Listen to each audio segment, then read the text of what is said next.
میوانە بەڕێزەکان بەخێر هاتن بۆ مەراسیمی ساڵیادی جیهانی چارەسەرکارانی سروشتی کە ئەم یادە هاوکاتە لەگەڵ 8 سپتەمبەری هەموو ساڵێک لە سەرتاسەری جیهان.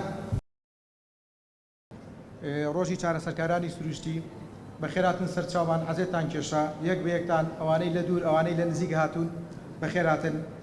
8 سپتەمبەر لەلایەن فیدراسیۆنی جیهانی چارەسەرکارانی سروشتی دانراوە کە هاوکاتە لەگەڵ یەکەم کۆبوونەوەی ڕێکخراوەکە لە ساڵی 1950. دانانی ئەم ڕۆژە وەک ئاماژەیەکە بۆ چینێکی گرنگی ناو ناوەندی تەندروستی بە مەبەستی ئاوردانەوە بۆ داواکاریەکانیان و پێزانینی ئەرکاکانیان و بەدەمەوەچوونی خواستەکانیان و هەستکردن بە ماندووبوونی و شەنوخوونیان لە پێشکەشکردنی خزمەتگوزاری تەندروستی لە ناوەندەکانی تەندروستی.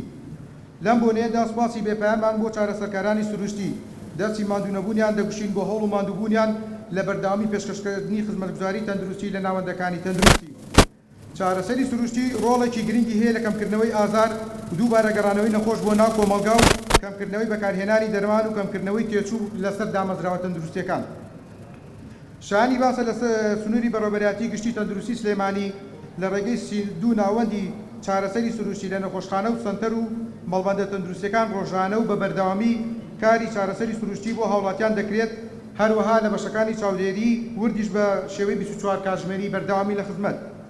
بەتەنها و لە ماوەی ئەم ساڵ توانراوە زیاتر لە 58,000 خاوڵاتی لە سنووری ئەم بەڕێوەبەرایەتیە کاری چارەسەری سروشتیان بۆ بکرێت و ئەم ڕێژەیەش لە چاو ساڵانی ترا بە بەردامە لە بەرزبوونەوە کە جێگەی دڵخۆشی ئێمەیە، چونکە چەند نەخۆشەکان ماڕووکە کاری چارەسەری سروشتی ئەوەندە دوور دەکەنەوە لە بەکارهێنانی دەرمان و کەمکردنەوەی لێکەوتە خراپەکانی دەرمان. ئێستا و لە جیهاندا گرنگی تایبەتی بە چارەسەری سروشتی دەدرێت، گوێیان لێ دەگیرێ و ڕاوێژیان پێ دەکرێت لەبەر ئەوەی بەلایەنێکی گرنگی کەرتی تەندروستیدا دەنرێن.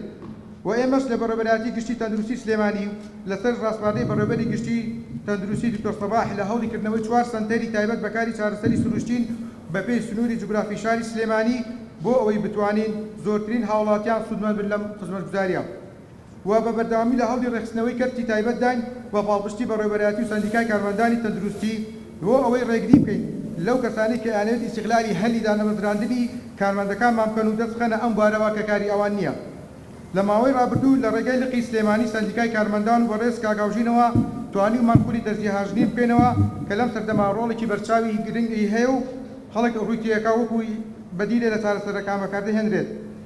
لە کۆتاییدا ڕووی دەمان دەکەینە وەزارەتی تەندروستی و گلەی ئەویان لێ یەکەین کە لە ماوەکانی ڕابردوو نەتوانراوە ژمارەیەک کە کارمەندی چارەسەری سروشتیمان بۆ دابەمەزرێنن سەرە ڕای پێویستی زۆرمان تەنها گرێبەست بۆ دوو توێژی ناو ناوەندی تەندروستی کرا کە بەڕای ئێمە زۆر لە بەشەکانی ئێمە و سەرجەم بەشەکانی تریش کرا، چونکە لە کەرتی تەندروستی بە شێوەی تیم کار دەکرێت و لەکوێدا کەموکورتی هەبەیە کێشە بۆ بەشەکانی تر دروست دەبێت. بۆیە داواکاری و کە چەند جاری تریش داوامان کردەوە بە داواکاری فەرمی کە ژمارەیەک چارەسەری سروشتیمان بۆ دامەزرێنن هەتا ئەم ساتەش بێوەڵامی. خانەی سۆزی دەرونی نیونەتێکیان با فەرمێن بۆ توی خەڵاتەکەی.